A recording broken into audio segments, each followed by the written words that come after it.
Gugatan uji materi sistem proporsional terbuka memasuki babak baru.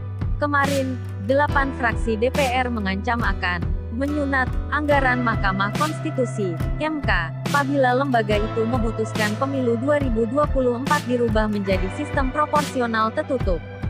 Juru bicara MK, Fajar mengatakan, 9 hakim konstitusi akan segera menggelar rapat permusyawaratan hakim RPH untuk menentukan putusan atas gugatan uji materi sistem proporsional terbuka ini.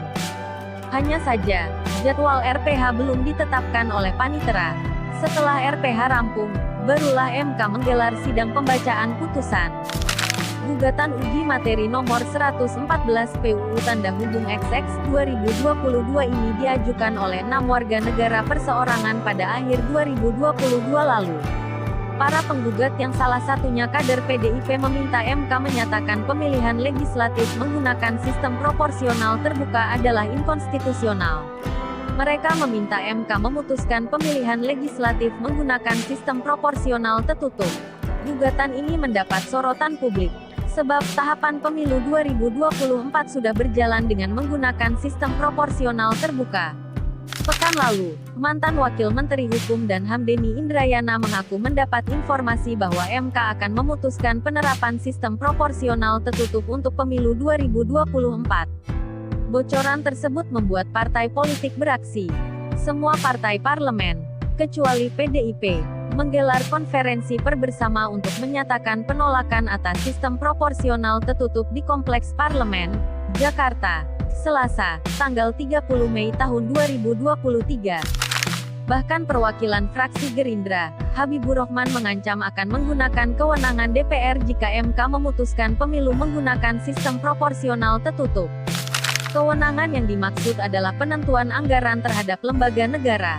Dia mengaku bukan ingin mengadu kekuasaan DPR dengan MK.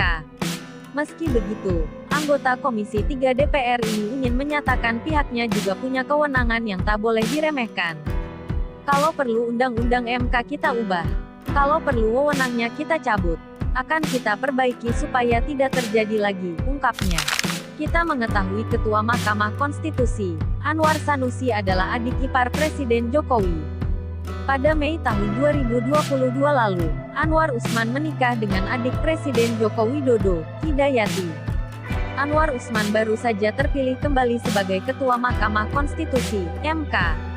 Anwar akan memimpin MK selama tahun 2023 sampai tahun 2028.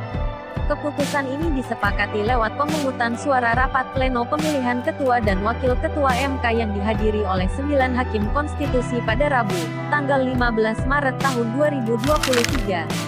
Dengan status sebagai adik ipar orang nomor 1 di Republik ini, beranikah DPR menyunat anggaran MK?